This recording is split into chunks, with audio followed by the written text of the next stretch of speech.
Hello, আমি রাজেশ্বরীতে। আশা করছি প্রত্যেকে ভালো আছো। এডুকেশন ওয়ার্ল্ড চ্যানেলে তোমাদের সবাইকে স্বাগতম। হ্যালো বন্ধুরা, আজকের আলোচ্য বিষয় হচ্ছে প্রাইমারি টেট পরীক্ষার জন্য কী কী বই আমাদেরকে পড়তে হবে। তাহলে চলো আর দেরি না করে শুরু করা যাক।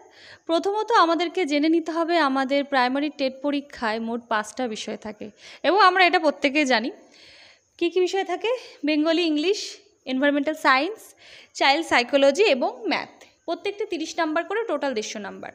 এবং 30 নাম্বারের মধ্যে 15 নাম্বারে পেডাগোগি পার্টটি থাকে, সেটা আমরা সবাই জানি। তাহলে প্রথমে যেটা আলোচনা করব সেটা হচ্ছে বাংলা বিষয়ের জন্য তোমরা কি বই পড়বে। তাহলে শুনে রাখো, বাংলা বিষয়ের জন্য তোমরা শ্রী বামনদেব চক্রবর্তীর উচ্চতর যে বাংলা ব্যাকরণ বই রয়েছে সেটা অবশ্যই তোমরা পড়বে, এবং ডিএলএডের যে ফার্স্ট ইয়ারে যে বইটি রয়েছে সেটা তোমরা পড়বে। সেটা রীতা বুক এজেন্সিরও বই পড়তে পারো তোমরা। এবং দ্বিতীয় ভাষা ইংরেজির জন্য তোমরা অবশ্যই ডিএলএডের ফার্স্ট ইয়ার, সেকেন্ড ইয়ারের এই বই দুটো পড়বে। এর পাশাপাশি তোমরা এসপি বক্সির যে জেনারেল ইংলিশ এবং পিকে দে সরকারের যে হায়ার ইংলিশ গ্রামার বইটি রয়েছে সেটা তোমরা পড়বে। এরপর আসছি ইভিএস অর্থাৎ পরিবেশের উপর। পরিবেশের জন্য তোমরা অনিশ চট্টোপাধ্যায়ের বইটি পড়বে, এবং অনিশ চট্টোপাধ্যায়ের বইটি থেকে ডিটেলসে পড়ার দরকার নেই, মেন যে টপিক সেগুলো তোমরা পড়বে। এবার মেন টপিকগুলো কী কী সেটা আমি আমার পরবর্তী ভিডিওতে অবশ্যই তোমাদের সাথে আলোচনা করব। এবং যেটা বলে রাখি, তোমরা ক্লাস 3, 4, 5-এর যে পাঠ্যপুস্তক রয়েছে পরিবেশের, সেই বইগুলো তোমরা পড়বে। এবং যেটা না বললেই নয়, যেটা আমি করেছি, ক্লাস 9, 10-এর যে জীবন বিজ্ঞান বইটি রয়েছে সেটা অবশ্যই তোমরা পড়বে। কেন পড়বে সেটা এখন বলবো না, সেটা তোমরা নিজেরাই উত্তর পেয়ে যাবে যখন পরীক্ষার হলে বসবে। এরপরে যেটা আলোচনা করব, চাইল্ড সাইকোলজি। তোমরা ফার্স্ট ইয়ারের যে বইটি রয়েছে সেটা পড়বে, এবং রীতা বুক এজেন্সির যে বইটি রয়েছে সেটা তোমরা অবশ্যই পড়বে। এবার আসি অঙ্কের বিষয়।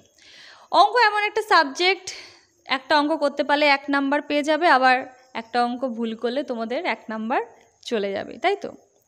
কিন্তু এটাতে অবশ্য নেগেটিভ নেই, তোমরা সবাই জানো। তারপরেও আমি বলছি, অঙ্কটা খুব ভালো করে প্র্যাকটিস করো। আরেকটা কথা, অঙ্কের মধ্যে 15 নাম্বার পেডাগোগি পার্ট আছে, এটাও তোমরা ভালো করেই জানো। তাই পেডাগোগি প্রশ্নগুলো খুব লজিক্যালি ভাববে, কেননা পেডাগোগির প্রশ্নের ABCD 4টে যখন অপশান আছে, CD তোমরা বাদ দিয়ে দিলে যে না এগুলো হবে না, কিন্তু A আর B এমনই কাছাকাছি উত্তর, তোমাদের অনেক কনফিউশন হয়ে যায়, তাই তো? সেগুলো তোমরা প্র্যাকটিস করতে করতে সেটা তোমাদের মধ্যে সে পরিবর্তনগুলো আসবে, তোমরা বুঝতে পারবে A হবে না B হবে, সেটা তোমরা নিজেরাই ঠিক করে নিতে পারবে। এর জন্য মুখস্থ বিদ্যা করতে হবে না, তোমরা বিষয়টিকে ভালো করে পড়তে হবে। তাহলে ম্যাথামেটিক্সের জন্য তোমরা সুবীর দাসের যে কম্পিটিটিভ ম্যাথামেটিক্স বইটি রয়েছে সেটা পড়বে, এবং চঞ্চল ঘোষের বইটি তোমরা প্র্যাকটিস করতে পারো। এছাড়া অন্যান্য প্র্যাকটিস সেট তো রয়েছে। তাহলে মোটামুটি আমি তোমাদের বইগুলো আশা করি বোঝাতে পারলাম কোন কোন বইগুলো।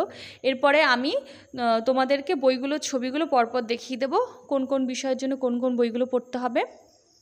তোমরা তাড়াতাড়ি বইগুলো সংগ্রহ করে নাও, এবং এখন থেকেই তোমরা প্রিপারেশন নিতে থাকো।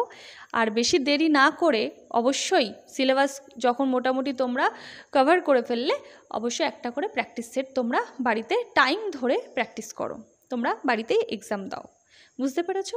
এবং এর পরবর্তী ভিডিওতে আমি পরিবেশের মেন টপিকগুলো তো আলোচনা করবই, এছাড়া তোমাদেরকে কিভাবে পড়লে তোমরা খুব তাড়াতাড়ি সিলেবাস শেষ করতে পারবে এবং ভালো করে প্র্যাকটিস করতে পারবে সেগুলো আলোচনা করব। এবং আমার কি স্ট্র্যাটেজি ছিল, প্ল্যানিং ছিল, সেটাও তোমাদেরকে শেয়ার করব।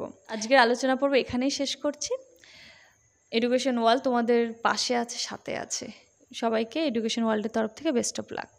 ভালো থেকো সবাই। ভিডিওটি ভালো লাগলে অবশ্যই একটা লাইক করে দিও।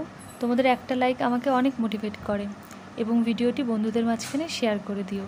যারা চ্যানেলে নতুন এসেছো, যারা চ্যানেলটিকে এখনও সাবস্ক্রাইব করোনি, প্লিজ চ্যানেলটিকে সাবস্ক্রাইব করে দিও, এবং পাশে থাকা বেল আইকনটিকে প্রেস করে দিও এরকম আরও ভিডিওর আপডেট দ্রুত পাওয়ার জন্য।